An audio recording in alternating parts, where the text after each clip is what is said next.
آیت نمبر ہے 41۔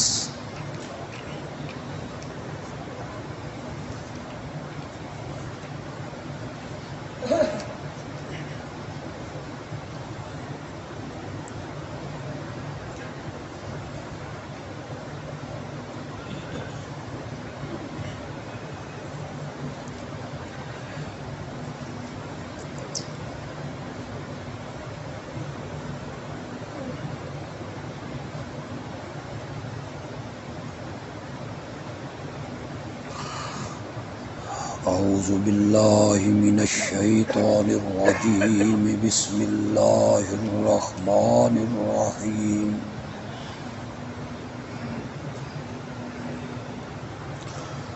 ظہر الفساد فی البر والبحر بما کسبت ایدی الناس لیذیقہم بعض الذی عملوا لعلہم یرجعون۔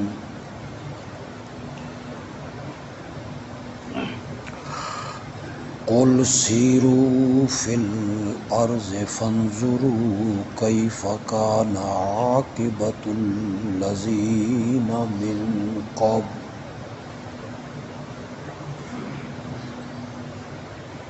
کان اکثرهم مشرکین۔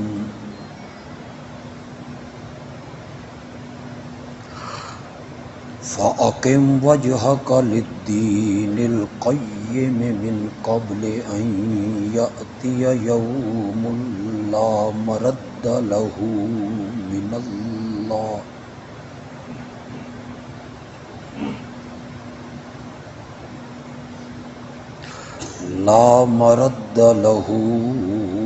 مِنَ اللَّهِ يَوْمَئِذٍ يَصَّدَّعُونَ۔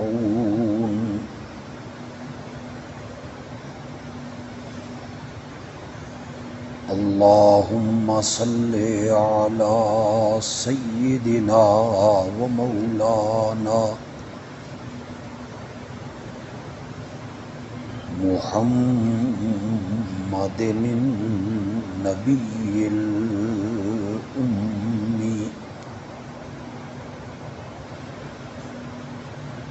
وعلی آلہ وأصحابہ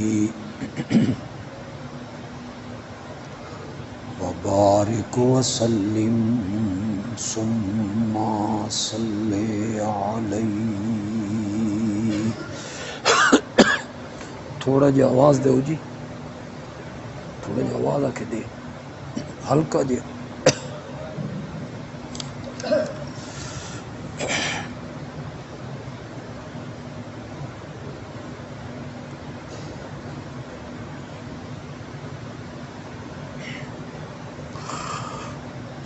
سورۃ الروم کی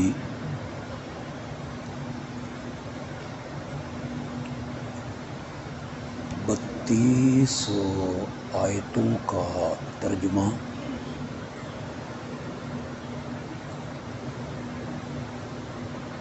اور ان کی تفسیر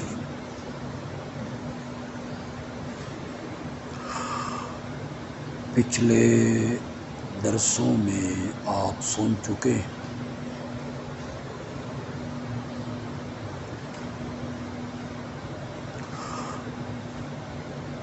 آخری آیتیں جو ہم نے پڑھی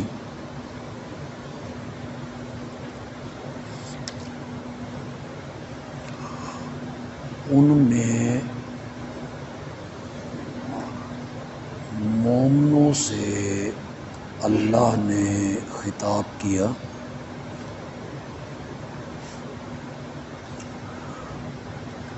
کہ دین فطرت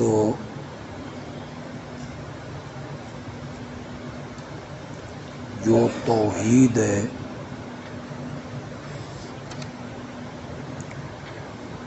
اسی پر قائم رہو،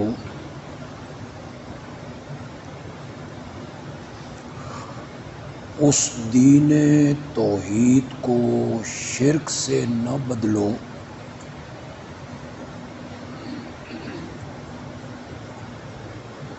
اللہ کی طرف رجوع کرو،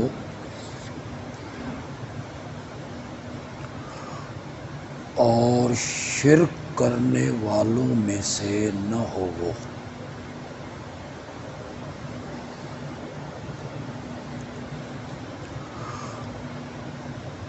اب آیت نمبر 33 میں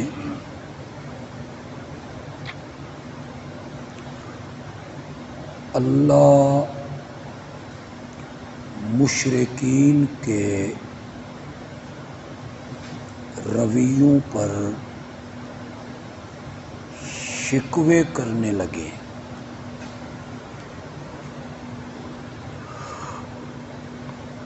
پہلی آیتوں میں مومنوں کا ذکر تھا،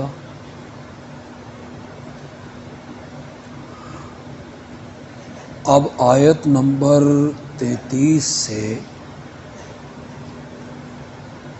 اللہ مشرکین کے کچھ اعمال پر شکوے کرنے لگے۔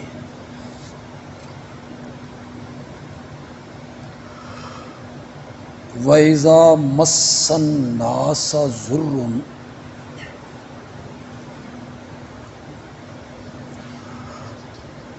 جب لوگوں کو کوئی تکلیف پہنچتی ہے،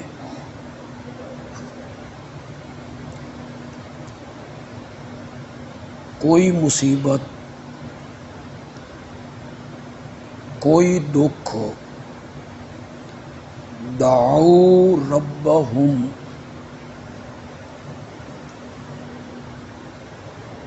تو وہ اپنے رب کو پکارنے لگتے ہیں،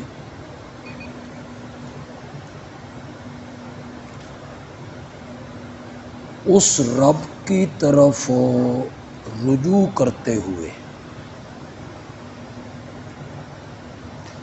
ثم اذا اذاقہم منہ رحمہ، پھر جب اللہ انہیں اپنی رحمت کا مزہ چکھاتا ہے،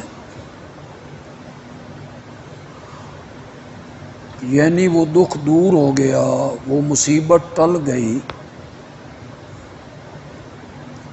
صحت آ گئی، فصلیں اچھی ہو گئیں، اذا فریق منہم بربہم یشرکون، اسی وقت ان میں سے کچھ لوگ اپنے رب کے ساتھ شریک بنانے لگتے۔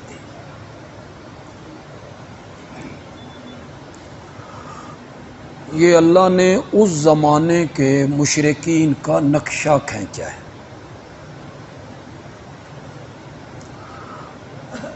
کشتیوں میں ہیں، کشتیاں گرداب میں آ گئیں، کوئی ناگہانی مصیبت ٹوٹی، اس مصیبت میں وہ خالص اللہ کو پکارتے، کشتی کنارے آ لگی، وہ مصیبت ٹل گئی، تو اس وقت لگے شرک کرنے اور اللہ کے شریک بتانے۔ آج جو ہمارے معاشرے میں شرک کرنے والے لوگ ہیں، ان میں سے کچھ ایسے بدبخت ہیں کہ عین مصیبتوں میں گھر کر بھی غیر اللہ کو پکارتے، ان کے نام کی ندا لگاتے ہیں، دعائیاں دیتے ہیں، انہیں پکارتے ہیں۔ خوشحالی میں تو پھر انہوں نے پکارنا ہی پکارنا ہے کہ یہ سب کچھ انہی نے دیا ہے، انہی کی نظر کرم ہے۔ لیکن کبھی کبھی جب ناگہانی مصیبت ٹوٹتی ہے، جیسے شدید ترین زلزلہ آ گیا، تو اس وقت عام زندگی میں شرک کرنے والے لوگ بھی اللہ اللہ کرنے لگتے ہیں۔ یہ تجربہ بھی ہے، آپ کا بھی تجربہ ہے۔ جب بھی کبھی زلزلہ آیا اور شدید زلزلہ آیا تو لوگ اپنے مکانوں سے باہر نکلے، دکانوں سے باہر نکلے۔ کسی کی زبان سے آپ نے سنا یا غوث اعظم، یا علی مدد؟ نہیں۔ چاہے وہ اپنی زندگی میں شرک کا مریض ہے، لیکن جب ناگہانی مصیبت ٹوٹتی ہے تو ہر ایک کی زبان پہ ایک ہی جملہ ہے، اللہ اللہ لا الہ۔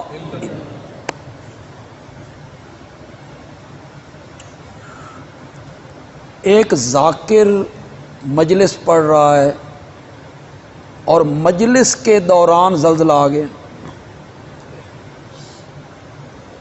زلزلہ بھی ذرا شدید، ہر چیز ہلنے لگی۔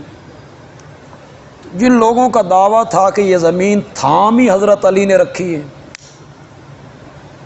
رضی اللہ تعالی عنہ، حضرت نوح کی کشتی کنارے ہی حضرت علی نے لگائی تھی، حضرت یونس کو مچھلی کے پیٹ سے نجات تب ملی جب انہوں نے ندا لگائی حضرت علی کی، یوسف یعقوب کو تب ملے جب حضرت یعقوب نے حضرت علی کو پکارا۔ جن لوگوں کی یہ دعوت ہے، دعویٰ ہے، تبلیغ ہے کہ یہ نظام حضرت علی چلا رہے ہیں،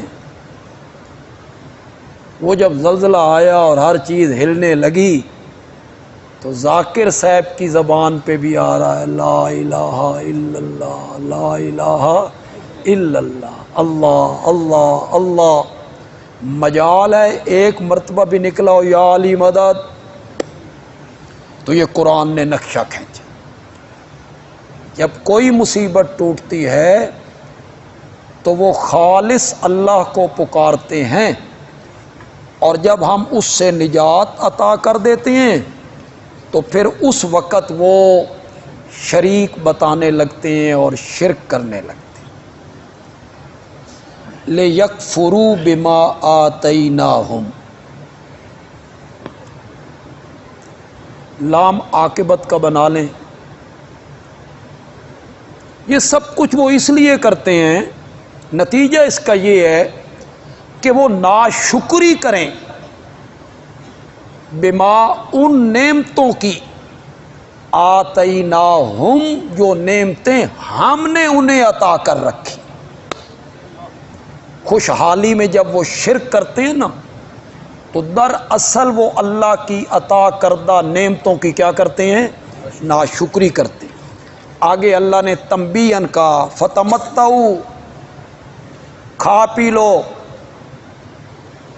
نفع اٹھا لو، جائیدادیں بھی ہیں، گدیاں بھی ہیں، نذرانے بھی ہیں، خطابتیں بھی ہیں، کاریں، کوٹھیاں، بنگلے بھی ہیں، آگے پیچھے پھرنے والے مرید بھی ہیں۔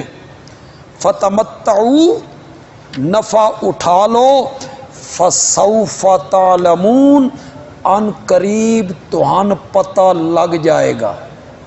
تعلمون کا کیا معنی؟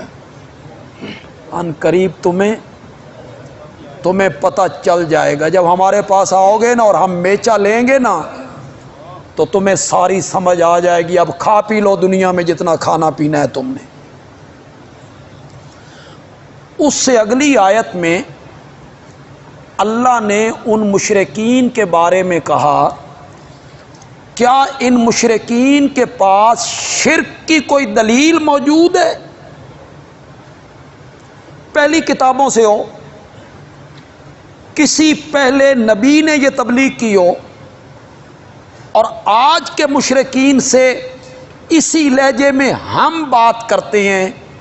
یہ جو غیر اللہ کو مدد کے لیے پکارنا ہے، ان کے نام کی نظر و نیاز دینی ہے، ماتھا ٹیکنا ہے، کیا قرآن میں تمہارے پاس کوئی دلیل موجود ہے؟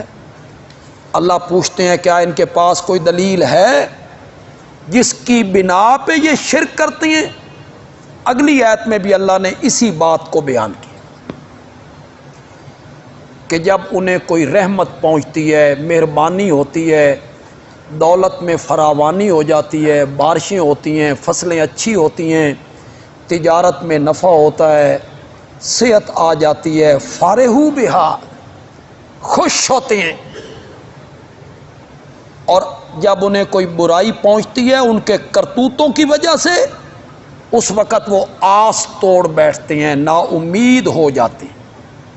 یہ اللہ نے دو شکوے کیے مشرکین کے رویوں پر. اس کے بعد میں نے کئی مرتبہ آپ کو بتایا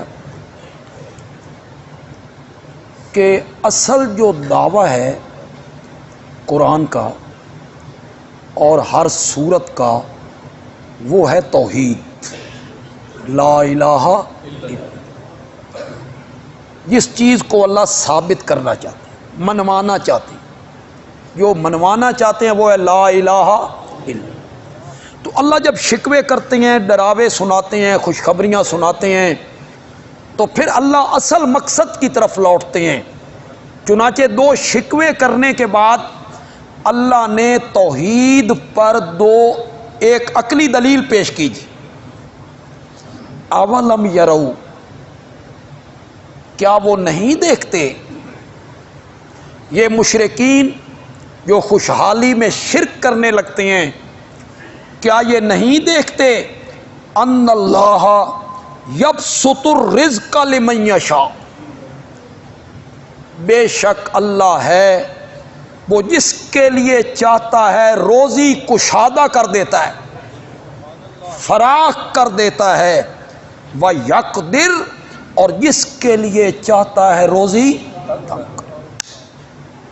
یہ روزی کا فراخ کرنا اور روزی کا تنگ کرنا، خوشحال کر دینا، بدحال کر دینا، چھین لینا، عطا کر دینا، یہ صفت کسی نبی ولی کی نہیں ہے، یہ صفت رب کی ہے. اگر روزی کو کشادہ کرنے والا، فراخ کرنے والا، عطا کرنے والا، روزی کا تنگ کرنے والا میں ہوں نا، تو پھر مانو میرے سوا الہ کوئی. ہمارے سامنے حالات جب بدلتے ہیں شہروں کے، روڈوں کے، مثلا ایک روڈ ہے اس پر بڑے بڑے ہوٹل بن گئے ہیں اور اس روڈ پہ بڑے بڑے پیٹرول پمپ بنے ہوئے ہیں اور ٹریفک کی ایک سیلاب ہے، اس سے گزر رہا ہے. اچانک ایک دوسری طرف سڑک بنتی ہے، ساری ٹریفک اس طرف منتقل ہو جاتی. جب اس طرف منتقل ہوتی ہے، یہ پیٹرول پمپ بھی اجڑ گئے، ہوٹل بھی اجڑ گئے. کبھی اللہ روزی کھول دیتا ہے، کبھی اللہ روزی تنگ کرتا ہے. اسباب ہیں، دن بدلتے رہتے ہیں لوگوں کے درمیان. یہ کئی روڈوں پہ آپ نے یہ منظر دیکھا ہوگا. تو یہ رب کے قبضے میں. فآت ذی القربى حقہ والمسکین وابن السبیل.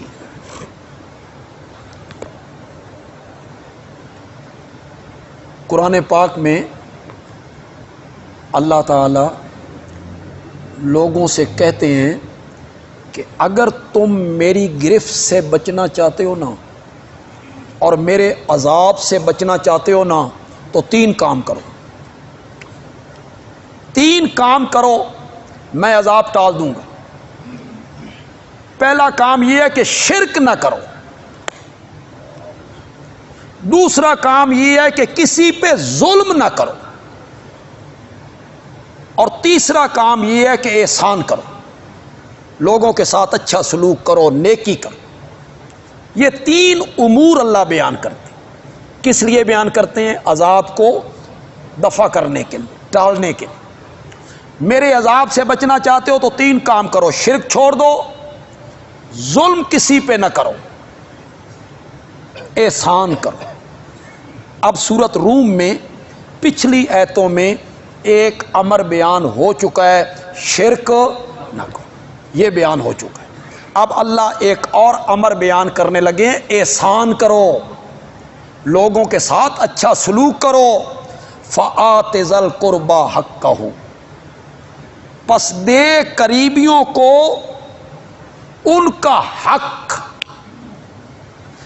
والمسکین، اور مسکینوں کو بھی ان کا حق دے، وابن السبیل، اور مسافروں کو بھی ان کا حق دے۔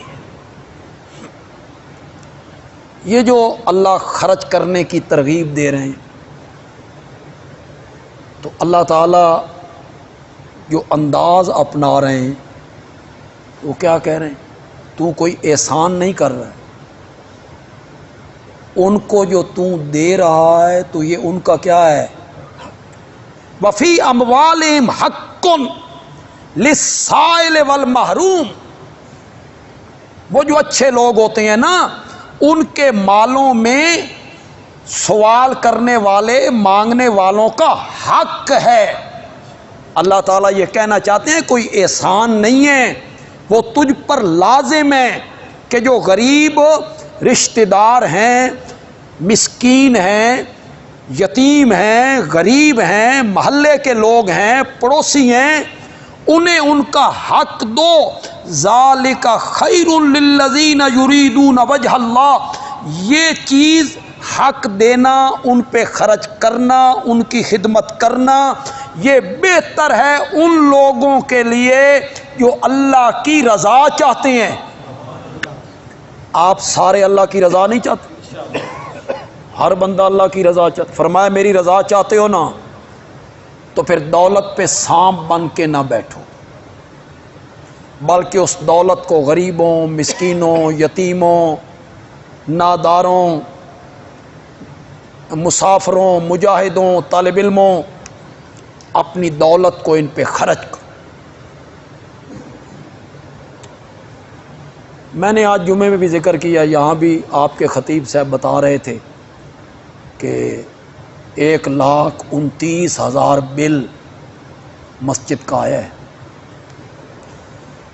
تو میں نے جمعے پہ اپیل کی بھائی کوئی خدمت کرو، پھر میں تمہیں کہنا تو نہیں چاہتا کہ تھوڑی اپنا گزارا مشکل ہو رہا ہے، لوگ خود بیچارے نہیں دے سکتے۔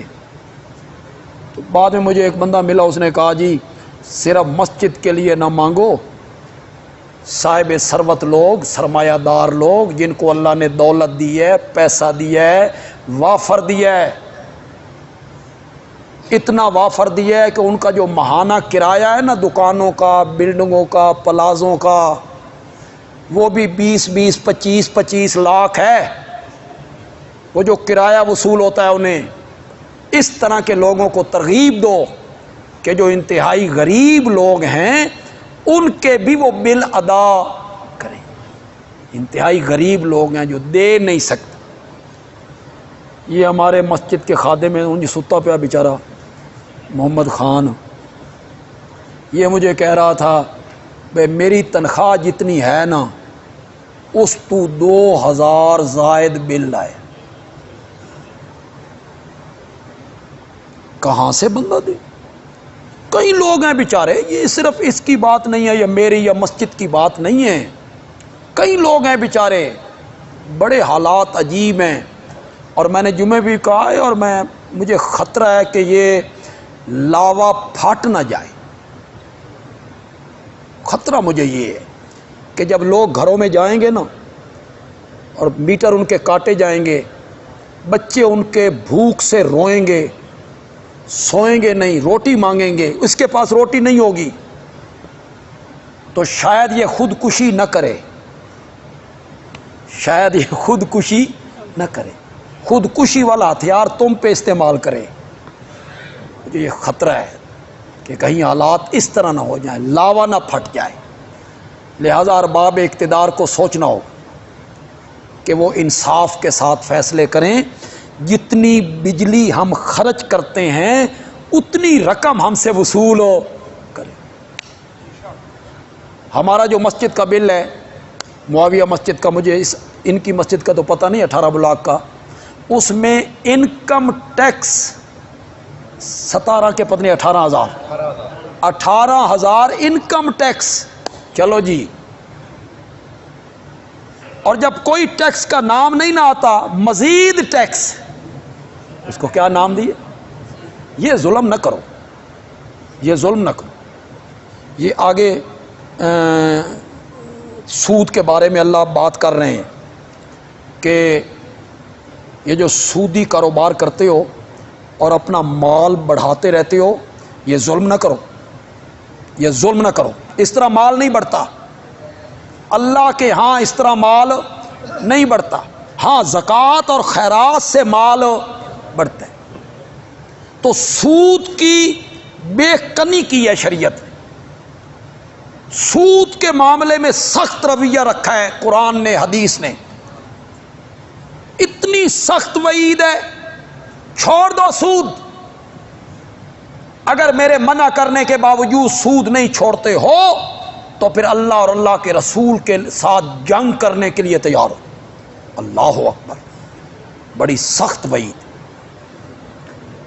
سود کے جو گناہ ہیں ان میں کم تر گناہ اپنی ماں سے زنا کرنے کے برابر. بڑی سخت وعید. سود کے بارے میں شریعت نے، ہماری شریعت نے بڑا سخت حکم دیا ہے. کیوں؟ غریبوں سے دولت نکل کے امیروں کے پاس جاتی. غریب چونکہ زیادہ ہیں، تعداد کے لحاظ سے زیادہ ہیں، امیر تھوڑے ہیں. غریبوں سے دولت چوس چوس کے امیروں کے پاس چلی گئی. اکثریت جو ہے وہ بھوک سے مرنے لگی. اسلام نے جو نظام دیا ہے، اسلام نے کہا امیروں سے لو اور غریبوں میں تقسیم کرو. اسلام نے یہ نظام دیا. امیروں سے لو، زکوٰۃ دو، عشر دو، فطرانہ دو. تیرے مال میں مسکینوں غریبوں کا حق ہے، حق ادا کرو ان غریبوں اور مسکینوں کا. تو شریعت نے جو نظام دیا اس نظام میں کیا ہے؟ امیروں سے دولت لو، غریبوں پہ خرچ کرو. اور ہمارے ہاں کیا چل رہا ہے؟ غریبوں سے لو، ہم پر ٹیکس پہ ٹیکس، ٹیکس پہ ٹیکس لگ رہا ہے. جن کی 8-8 لاکھ تنخواہیں ہیں انہیں 3,000 یونٹ مفت مل رہے. کیوں؟ اور جس کی 50,000 تنخواہ ہے اس کا بل آ رہا ہے 20,000. اس طرح ملک نہیں چل سکتے. ظلم کے ساتھ ملک نہیں چلتے، عدل کے ساتھ ملک چلتے ہیں، انصاف کے ساتھ ملک چلتے ہیں. اللہ نے فرمایا جو تم سودی کاروبار کرتے ہو نا، اس سے مال نہیں بڑھتا. وما آتیتم من زکوٰۃ تریدون وجہ اللہ، اور جو تم زکوٰۃ دیتے ہو نا اللہ کی رضا کی تلاش میں، فاولئک هم المضعفون، وہی لوگ اپنے مالوں کو کئی گنا کرتے ہیں. وہ زکوٰۃ دینے والے، خیرات دینے والے، اللہ کی راہ میں خرچ کرنے والے، وہ اپنے مالوں کو دگنا نہیں کئی گنا کرتے ہیں. اللہ تعالیٰ آپ کا دیا ہوا صدقہ، خیرات اس طرح اس کی پرورش کرتے ہیں جس طرح کھجور کی درخت کی پرورش ہوتی ہے. تو اللہ اس مال کو پال پال پال پال کے جب قیامت کے دن بندہ آئے گا تو اللہ تعالیٰ فرمائیں گے وہ ایک کھجور جو تو نے میرے راستے میں دی تھی، ہم نے اسے پال پال کے پہاڑ کے برابر کر دی.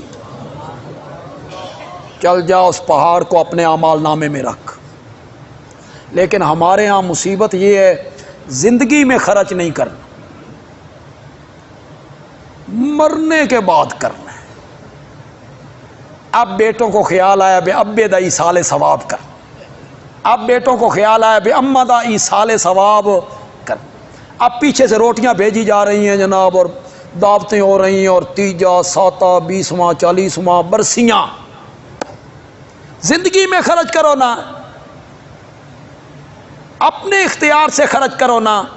موت کے ٹائم حدیث میں آتا ہے مرنے کے ٹائم ایک بندہ کہتا ہے اے پیسے مسجد نو دے دو, اے مدرسے نو دے دو, اے غریباں نو دے دو, اے مسکیناں نو دے دو.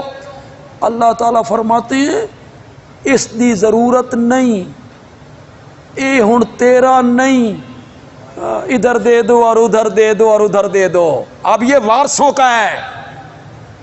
وارث بھی وہ جنہوں نے کبھی یاد نہیں کرنا, سال سال تک تیری قبر پہ کسی نے نہیں جانا, یاد بھی کسی نے نہیں کرنا.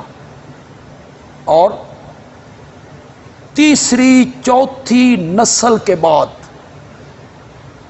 تیرا نام بھی کسی کو یاد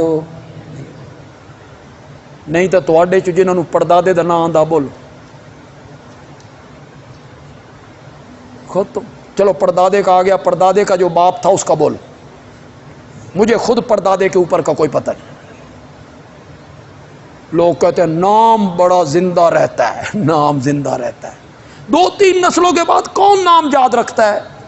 پردادے کا, پردادے کے باپ کا نام. نام زندہ رہتا ہے اچھے کام کرنے سے, نام زندہ رہتا ہے اچھے عمل کرنے سے.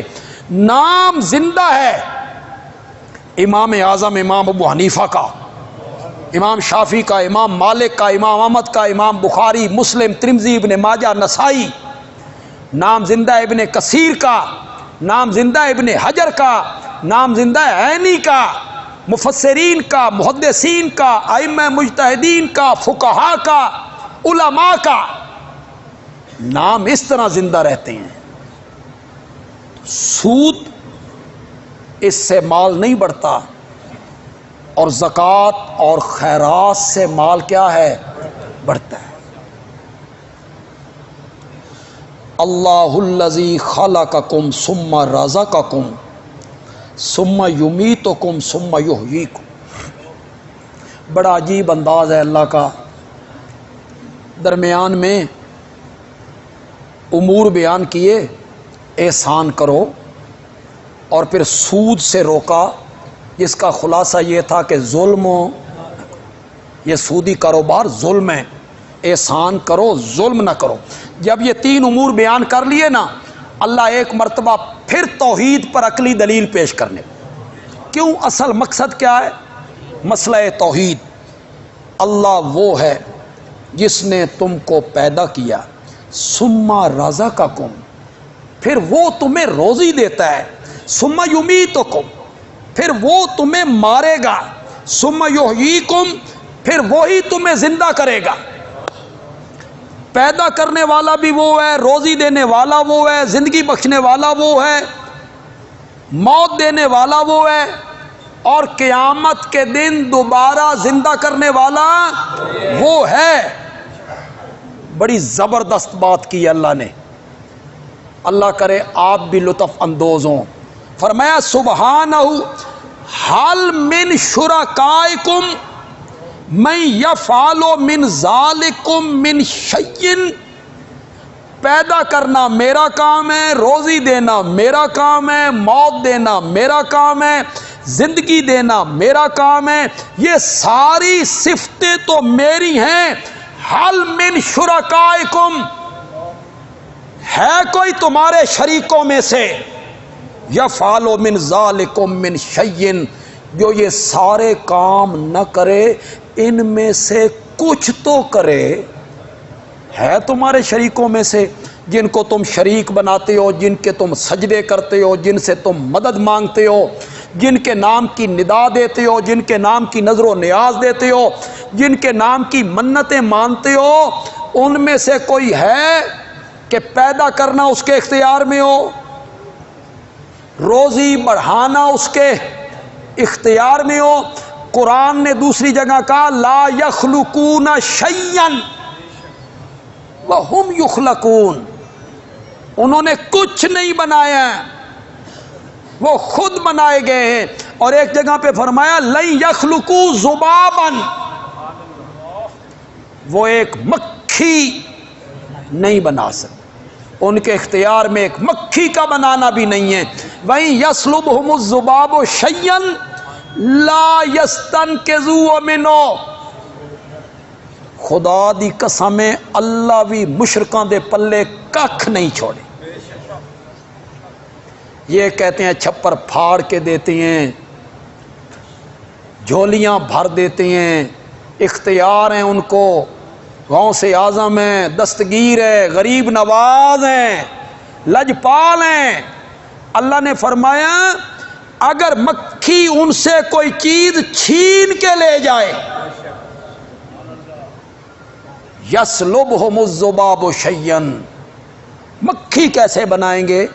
مکھی بنانی پڑے گی تو اس کی آنکھیں بنانی پڑیں گی، آنکھیں بنائیں گے تو قوت بصارت دینی پڑے گی، مکھی بنائیں گے تو اس کے کان بنانے پڑیں گے، کان بنائیں گے تو قوت سماعت دینی پڑے گی، پھیپھڑے بنانے پڑیں گے، جگر بنانا پڑے گا، دل بنانا پڑے گا، پر بنانے پڑیں گے. جتنے جوڑ، یہ جوڑ اللہ ہاتھی میں فٹ کرتا ہے، اتنے ہی جوڑ اللہ چیونٹی میں بھی فٹ کرتا ہے. مکھی کیسے بنائیں گے تمہارے مشکل کشا جن سے تم مدد مانگتے ہو اور حاجت روا سمجھ کے پکارتے رہتے ہو؟ مکھی کیسے بنائیں گے؟ یسلبہم الذباب شیئا، اگر مکھی ان سے کوئی چیز چھین کے لے جائے.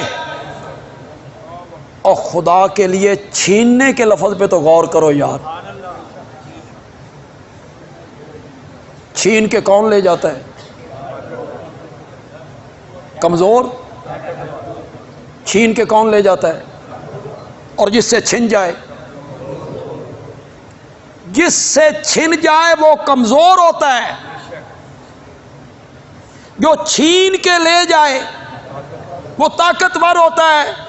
اللہ نے اس آیت میں سورۃ حج کے آخری رکوع میں اللہ نے فرمایا تیرے معبود تے مشکل کشا ایڈے کمزور نہیں، مکھیاں بھی انہاں کول شیاں کھس کے لے جاندیاں نہیں. وَإِن يَسْلُبْهُمُ الذُّبَابُ شَيْئًا لَا يَسْتَنْقِذُوهُ مِنْهُ ضَعُفَ الطَّالِبُ. ضعف کا معنی ہوتا ہے طاقتور، ضعف کا معنی ہے قوت والا. کیا معنی ہے ضعف؟ ضعیف کسے کہتے ہیں؟ ضعیف. ضعف الطالب والمطلوب، مانگنے والا بھی کمزور، جس سے مانگا جا رہا ہے وہ بھی کمزور. آگے اللہ نے کہا ما قدر اللہ حق قدر، جنہیں میری قدر کرن دا حق سی لوگاں میری قدر نہیں. ان اللہ لقوی، واہ میرے مولا. اب ذرا پڑھو ضعفا. جھوٹے معبودوں کی باری آئی تو فرمایا ضعفا، اور جب اپنی باری آئی تو کیا کہا؟ لقوی عزیز. قوی بھی ہے، طاقتور بھی ہے، قوت والا بھی ہے، زبردست بھی ہے. عزیز ان کا کیا معنی ہے؟ ساری کائنات زیر دست ہے، اللہ زبردست ہے. کیا معنی؟ کیا معنی؟ ساری کائنات لینے والی ہے، صرف وہی. اللہ نے فرمایا تمہارے شریکوں میں سے ہے کوئی جس کو یہ صفتیں حاصل ہوں؟ پیدا کرنا، روزی دینا، مارنا، زندگی بخشنا. ہے کوئی؟ یہ سوال کرنے کے بعد کیا جواب دینا تھا مشرکین نے؟ آگے اللہ نے کہا سبحانہ وتعالی عما یشرکون، پاک ہے وہ اور بلند و بالا ہے وہ ان کے شریک بتانے سے. وہ جو شریک بتاتے ہیں اللہ ان سب سے کیا ہے؟ پاک ہے. نہ اس کی ذات میں کوئی شریک ہے اور نہ اس کی صفات میں کوئی شریک. جو آیتیں میں نے پڑھی تھی ان کا مفہوم تو رہ گیا، لیکن میں ایک بات آج کے درس میں اس درس سے ہٹ کے کرنا چاہتا ہوں۔ میرے خلاف سوشل میڈیا پہ شرارتی عنصر کلپ چڑھاتے رہتے، گھنٹے کی تقریر میں سے 3 منٹ کی تقریر نکال لی، آگے پیچھے کاٹ دیا اور وہ چلا دی، واٹس ایپ گروپوں میں چلا دی کہ دیکھو جی حضرت علی کی توہین ہو رہی، دیکھو جی اہل بیت کی توہین ہو رہی، دیکھو جی حضرت سیدنا حسین کی توہین ہو رہی۔ تو وہ آگے کہا جاتا ہے شیئر کرو اسے اور اس بندے کو بدنام کرو۔ اب حضرت علی رضی اللہ تعالیٰ عنہ کے متعلق آج ایک کلپ کسی نے چڑھایا، میرے کئی کلپ کاٹ کے، کچھ دورہ تفسیر کے ہیں، میں طلبہ کو پڑھا رہا ہوں، اس میں سے کاٹے۔ کلپ کہاں سے چڑھایا؟ حضرت علی رضی اللہ تعالیٰ عنہ نے حضرت عثمان کے قاتلوں کا بدلہ کیوں نہیں لی؟ 2 بندے مطالبہ لے کے کھڑے ہوئے تھے، ایک حضرت عائشہ اور ایک حضرت معاویہ۔ مطالبہ انہوں نے کیا کہ ہمیں قصاص چاہیے۔ یہ میں جواب دے رہا ہوں ایک پرچی کا کہ حضرت سیدنا حسین رضی اللہ تعالیٰ عنہ کے جو قاتل تھے، یزید نے ان سے بدلہ کیوں نہیں؟ تو میرے جواب میں تفصیل ہے، اس سب کو کاٹ دیا گیا، بس اتنی بات چڑھا دی گئی کہ حضرت علی رضی اللہ تعالیٰ عنہ نے حضرت عثمان کے قاتلوں کا بدلہ کیوں نہیں لیا؟ تو گویا کہ میرے ذمے، میری منہ میں یہ زبان ڈالی جا رہی ہے کہ میں حضرت علی پہ اعتراض کر رہا ہوں، حالانکہ اسی تقریر میں آگے پیچھے دیکھ لیں، اس تقریر میں یہ ہوگا کہ حکمران کی کچھ مجبوریاں ہوتی ہیں، وہ کام کرنا چاہتا ہے لیکن وقت کے تقاضے اس کو اجازت نہیں دیتے۔ حضرت علی رضی اللہ تعالیٰ عنہ کی بھی کوئی مجبوریاں تھیں کہ باوجود 2 آدمی قصاص کا نعرہ لے کے اٹھے، اس کے باوجود وہ قصاص نہ لے سکے، تو ان کی بھی کوئی مجبوریاں تھیں۔ یہ نہیں ہے کہ میں حضرت علی رضی اللہ تعالیٰ عنہ کے رویے پر اعتراض کر رہا ہوں، لعنت ہے میری زندگی پر اگر میں حضرت علی رضی اللہ تعالیٰ عنہ کے کسی عمل پہ اعتراض کروں تو میری زندگی پہ لعنت۔ وہ جینا کیا جینا ہے کہ ایک آدمی اتنی عظیم ہستی کہ پہلے 3 صحابہ کو چھوڑ کر امہات المومنین بھی شامل ہو جائیں، سارے صحابہ شامل ہو جائیں، ساری امت شامل ہو جائے، پہلے نبیوں کی امتیں بھی شامل ہو جائیں، پہلے 3 صحابہ کو چھوڑ کر سب سے افضل ہستی کوئی ہے تو وہ حیدر کرار کی ہستی رضی اللہ تعالی۔ یہ ہمارے ایمان کا مسئلہ۔ میں کون ہوتا ہوں حضرت علی پہ اعتراض کرنے والا؟ ہم تو ان کی جوتی مبارک کے تلوے کے نیچے جو ریت کے ذرے لگتے ہیں، 1 ذرے کے کروڑویں حصے کا بھی مقابلہ نہیں کر سکتے۔ میں کون ہوتا ہوں ان کے رویے پر اعتراض کرنے والا؟ مجھے کیا حق پہنچتا ہے؟ اس طرح کے کلپ بنائے جاتے۔ ایک کتاب لکھی گئی، اس میں ایک آیت لکھی گئی، کیسے جی وہ ما سالکم علیہ اجرن الا المودۃ فی القربہ۔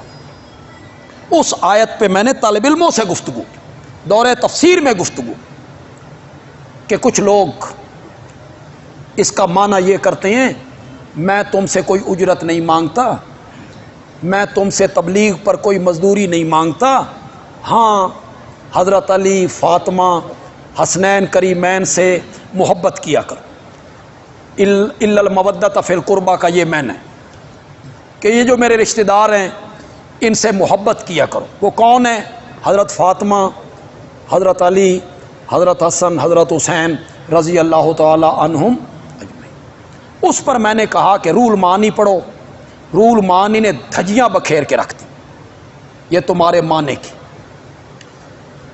مزے کی بات یہ ہے، دلائل کے میدان میں آؤ نا، الزام نہیں کہ یہ توہین کر رہے ہیں، گستاخی کر رہے ہیں، نفرتیں پھیلاتے ہو اور جھوٹ بول کے نفرتیں پھیلاتے ہو۔ دلائل کے میدان میں آؤ، میری دلیل کو رد کرو، میری دلیل کو رد کرو، میں نے جو کہا ہے اس کا جواب دو۔ جب یہ آیت اتری تھی الا المودۃ فی القربى، یہ مکے میں اتری ہے۔ کہاں اتری؟ ہجرت سے پہلے اتری ہے۔ اس وقت حضرت علی اور حضرت فاطمہ کی شادی بھی نہیں ہوئی، حسنین کریمین ابھی پیدا بھی نہیں ہوئے، وہ مراد کیسے ہو سکتے ہیں؟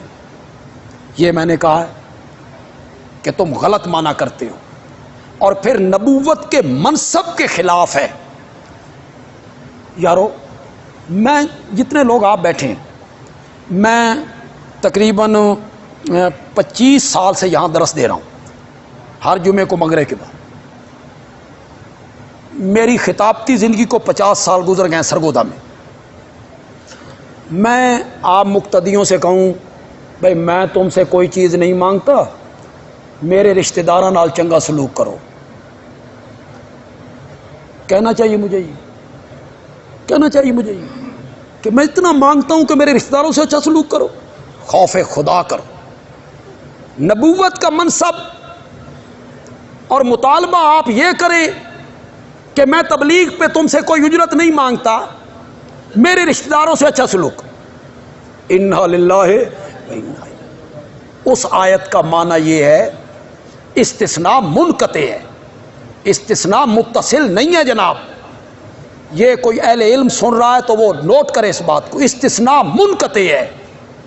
مطلب یہ ہے میں تم سے کوئی اجرت نہیں مانگتا اس تبلیغ پر، ہاں تمہارے اور میرے درمیان جو قربت کا ایک تعلق ہے، رشتہ داری ہے، اس کا خیال ہو۔ یہ معنی ہے اس آیت کا۔ آپ نے کھینچ تان کے اس کا معنی۔ میرے عرض کرنے کا مقصد یہ ہے کہ اس طرح باتیں کاٹ کے فیس بک پہ چڑھائی جاتی۔ یہ جو فیس بک ہے، یہ یوٹیوب ہے، یہ سوشل میڈیا ہے نا، اس دے فائدے بھی بڑے نے تے نقصان بھی بڑے۔ جس کی تصویر کاٹ کے جس کی لگا دو، کسی کی کردار کشی شروع کر دو، جو دل میں آئے لکھتے چلے جاؤ۔ ادھر سے تقریر کاٹی، ادھر سے کاٹی، درمیان میں 2 منٹ چڑھا دیے، نہ اگے دا پیچھا، نہ پتہ نہ پیچھے۔ وہ جی توہین ہو گئی۔ سنو اور غور سے سنو۔ حضرت علی رضی اللہ تعالی عنہ، ان کی ایک خصوصیت اور ان کا ایک وصف اور ان کی ایک خوبی ایسی ہے جو کسی صحابی میں نہیں پائی جاتی، نہ حضرت ابو بکر میں، نہ حضرت عمر میں، نہ حضرت عثمان میں، نہ حضرت معاویہ میں، نہ حضرت طلحہ میں، نہ حضرت زبیر میں، نہ خالد ابن ولید میں، نہ عبد الرحمن، کسی میں بھی وہ خوبی نہیں پائی جاتی۔ وہ صرف حیدر کرار میں پائی جاتی ہے کہ ان کی پرورش نبوت کی گود میں ہوئی ہے۔ اور میرے نبی نے پھر جب پرورش کی ہوگی تو کیسی پرورش کی ہوگی؟ ایک منٹ کے لیے تصور تو کرو یار، کیسے اخلاق سنوارے ہوں گے، کیسی تربیت کی ہوگی میرے نبی نے۔ حضرت علی پرورش پائی نبوت کی گود میں۔ جب آپ نے نبوت کا دعویٰ کیا، بچوں میں وہ پہلے مومن ہیں۔ ہجرت کی رات وہ بستر رسول پہ سوئے، بدر کا وہ ہیرو ہے، اوت کا وہ غازی ہے، خندق کا غازی ہے، خیبر کے قلعے کا فاتح ہے۔ ان کے لیے فضائل ہیں، مناقب ہیں، اوصاف ہیں۔ انہوں نے میرے نبی کا ساتھ دیا، بڑی جرت کے ساتھ ساتھ دیا۔ پھر میرے نبی نے اپنی پیاری بیٹی سیدہ فاطمہ ان کے نکاح میں دی، اور میرے پیارے پیغمبر کو حضرت سیدہ فاطمہ سے زیادہ پیار تھا۔ اس کی دو وجہ تھی، دیکھیں یہ آج میں بیان کرنے لگا ہوں۔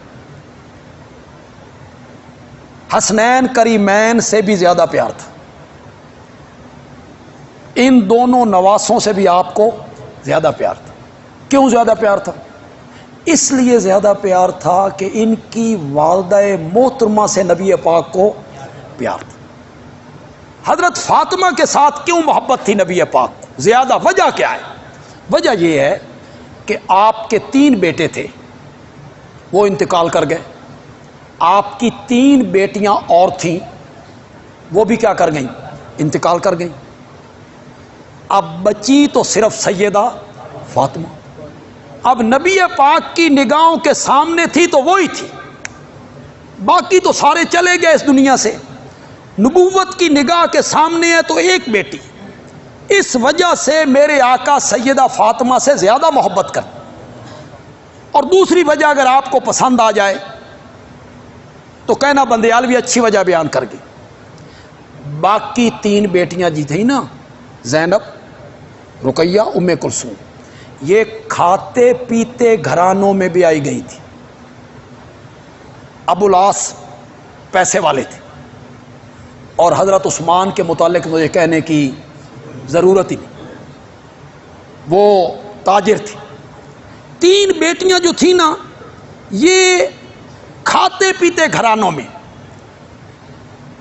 حضرت فاطمہ حضرت علی رضی اللہ تعالیٰ عنہ کے نکاح میں تھی۔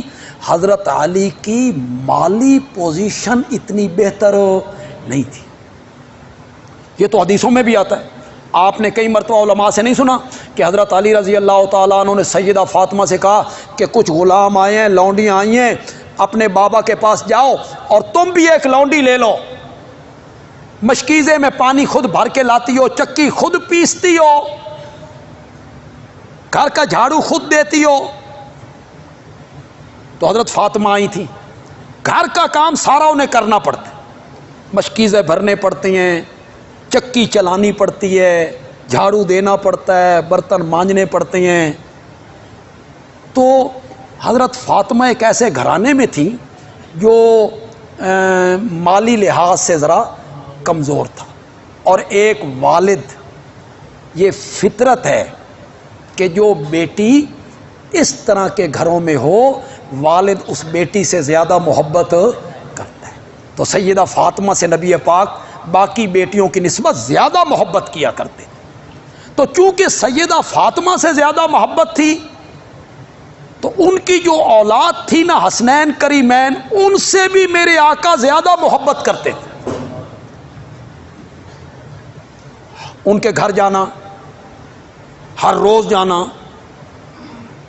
ان کے رونے کی آواز آنی تو سیدہ فاطمہ سے کہنا انہاں نو چپ کرا، انہاں دے روون نال مینوں تکلیف ہوندی ہے۔ ان کا نام میرے نبی نے رکھا، گھٹی میرے نبی نے لگائی، ان کے کان میں اذان میرے نبی نے کہی، ان کے منہ میں لعاب میرے نبی نے ڈالی، ان کی زبان کو اپنے منہ میں لے کے میرے آقا اس طرح چوستے ہیں جس طرح عرب کے لوگ کھجور کی گٹھلی چوسا کر۔ پھر اپنے کاندھوں پہ اٹھایا، صحابہ ان کا احترام کرتے ہیں، صحابہ ان سے محبت کرتے ہیں، انہیں اپنے پھول کہا۔ حسن حسین میرے کیا ہے؟ پھول ہیں۔ حضرت حسن کے بارے میں تو پیشن گوئی بھی کی، یہ میرا بیٹا سردار بیٹا ہے، اس کے ذریعے اللہ مسلمانوں کی 2 عظیم جماعتوں کے درمیان کیا کروائے گا؟ صلح کروائے۔ پھر حضرت حسن نے حضرت معاویہ سے صلح کی، مسلمان ایک سٹیج پہ اکٹھے ہوئے۔ کس نے یہ جملے آج تک کہے ہیں میرے سوا؟ کس نے یہ جملے کہے ہیں؟ میں اکثر تقریروں میں یہ جملے کہا کرتا ہوں کہ میں سیدنا معاویہ کا وکیل ہوں رضی اللہ تعالی، میں ان کے دامن پہ آنے والے چھینٹے انہیں دھونے کی کوشش کرتا ہوں، میں ان کی تعریف کرتا ہوں، میں ان کا احترام کرتا ہوں اس وجہ سے کہ وہ میرے نبی کے صحابی ہیں، لیکن حضرت حسن اور معاویہ کی جو صلح ہے اس میں جو اعلیٰ کردار حضرت حسن کا ہے نا، حضرت معاویہ اس کو پہنچو نہیں پہنچ سکتے۔ بڑی قربانی، ایک کمانڈر کے تحت 20,000 فوج تھی، صرف کوفے میں 40,000 فوج تھی، 40,000 فوج، اور قیس ابن سعد ابن عبادہ کے زیر کمان 20,000 فوج، بندے کے پاس 60,000 فوج ہو،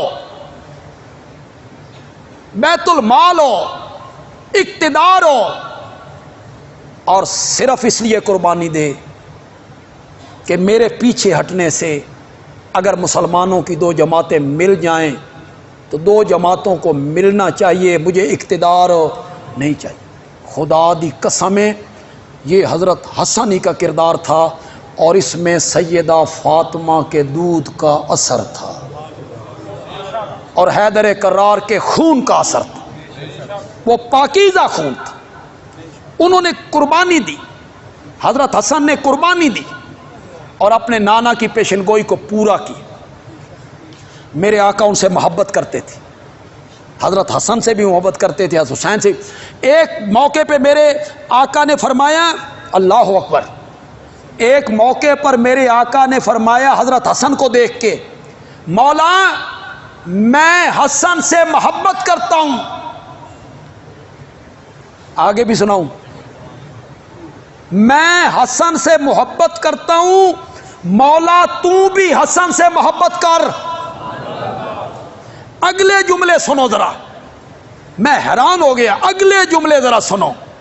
میرے آقا نے فرمایا، مولا میں حسن سے محبت کرتا ہوں، تو بھی ان سے محبت کر، اور جو بندہ حضرت حسن سے محبت کرے مولا تو اس سے بھی محبت کر۔ اب ہم سب کو حضرت حسن سے محبت کرنی ہے کہ نہیں کرنی، تاکہ نبی پاک ہم سے کیا کریں، محبت کریں۔ تو ان کے فضائل ہیں، مناقب ہیں، تو میں ان شرارتی عنصر سے کہوں گا، بعد آ جاؤ، نفرتیں نہ پھیلاؤ، یہ نفرتیں پھیلانی اچھی بات نہیں ہوتی۔ دیکھیں مسلمانوں میں بڑے جذباتی محبت رکھنے والے لوگ ہیں حضرت علی سے، حسنین کریمین سے، تم لوگوں کو تاثر دے رہے ہو، یہ گستاخ ہے۔ کوئی آدمی قانون کو ہاتھ میں لے لے، تیری اس پوسٹ کی وجہ سے، تیری تقریر کی وجہ سے شرم کرو، فرقہ واریت نہ پھیلاؤ، شرارتی عنصر ہو تم، تمہیں بھی پتہ ہے کہ گستاخ کون ہے، تم بھی جانتے ہو کہ توہین کرنے والا کون ہے۔ ہم تو حضرت معاویہ سے محبت اس لیے کرتے ہیں کہ وہ میرے نبی کے صحابی ہیں، تو حضرت علی سے ہم محبت نہیں کریں گے؟ حضرت علی سے بھی اس لیے محبت کریں گے کہ وہ میرے نبی کے صحابی ہیں، پھر میرے نبی کے چچا زاد بھائی ہیں، پھر مشکل وقت کے ساتھی ہیں۔ حسنین کریمین سے بھی ہم محبت کریں گے کہ وہ میرے نبی کے نواسے ہیں۔ سیدہ فاطمہ کا بھی احترام کریں گے کہ وہ میرے نبی کی پیاری بیٹی ہے، لخت جگر ہے۔ اس کے بارے میں میرے نبی نے فرمایا تھا، فاطمہ تو بضعۃ منی، فاطمہ میرے جگر کا ٹکڑا ہے، جس نے فاطمہ کو دکھایا اس نے مجھے دکھایا، اور جس نے مجھے دکھایا اس نے رب کو دکھایا، اور جو رب کو دکھاتا ہے وہ اپنا ٹھکانہ بنائے جہاں وہ بنانا چاہتے ہیں۔ تو میری گزارش ہوگی نفرتیں نہ پھیلاؤ۔ کیوں بھائی، میں نے کبھی یہ لہجہ اختیار کی ہے کسی کے متعلق فلاں فلاں کا دشمن ہے، فلاں صحابی کا دشمن ہے؟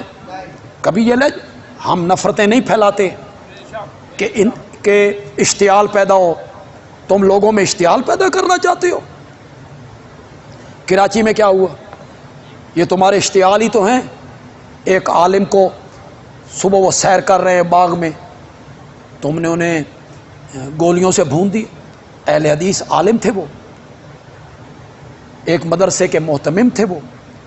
2 دن پہلے انہوں نے تقریر کی اس بل پر جو صحابہ کی عظمت کے لیے پاس ہوا، اس بل کی تم نے سزا دے دی، اسے اس تقریر کی سزا دے دی۔ نفرتیں نہ پھیلاؤ، لوگوں کو امن کی دعوت دو۔ ہمارا ملک اس کا متحمل نہیں ہے، فرقہ واریت کا متحمل نہیں ہے، کوئی ملک میں فرقہ واریت اس وقت نہیں ہے، کوئی مسئلہ نہیں ہے، یہ شرارتی عنصر ہوتا ہے جو اس طرح کے مسائل پیدا کرتا ہے۔ اللہ تعالی ہمیں محفوظ فرمائے، ہمارے ملک کو بھی اللہ محفوظ فرما دے۔ کوئی شخص سود لیتا ہے